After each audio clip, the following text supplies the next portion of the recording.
देखियो हमरा ई सुंदर सन पार्सल आयल मिथिला पेंटिंग के साड़ी पल्लवी चौधरी के पेज से। तो हम तो देख लेने छलिए ये एहिमे अहाँ के ब्लाउज सेहो छलिए, तकरा हम काट के हटा देलिए, अलग क देलिए, लगले छलिए ब्लाउज। और देखबै छी अहाँ सबके, देखियो कतेक सुंदर से पेंटिंग कैल छै, हमरा तो एक नजर में बहुत नीक लागल। देख सकै छियै, देखियो बहुत सुंदर आँचर भ गेल, देखियो तो निखरल एकदम पेंटिंग कैल छै, बीच में बुट्टी बुट्टी छै।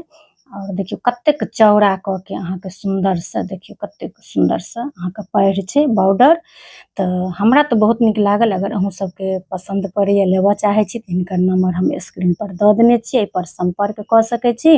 और हिनका हम इंस्टाग्राम पर कोलैब कऽ देने छियनि, फेसबुक पर मेंशन कऽ देने छियनि, जे जतऽ देखै छी ओतऽ से संपर्क कऽ के अहाँ सब लऽ सकै छी।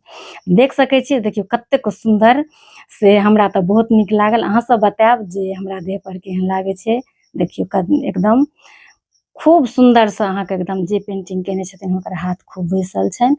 तो बहुत रास और रंग छै, अहाँ सब अपन जाके अपना हिसाब से लऽ सकै छी। और देश के कोनो कोना में छी तो अहाँ ऑर्डर कऽ सकै छी, विदेश तक हिनकर प्रोडक्ट जाय छनि।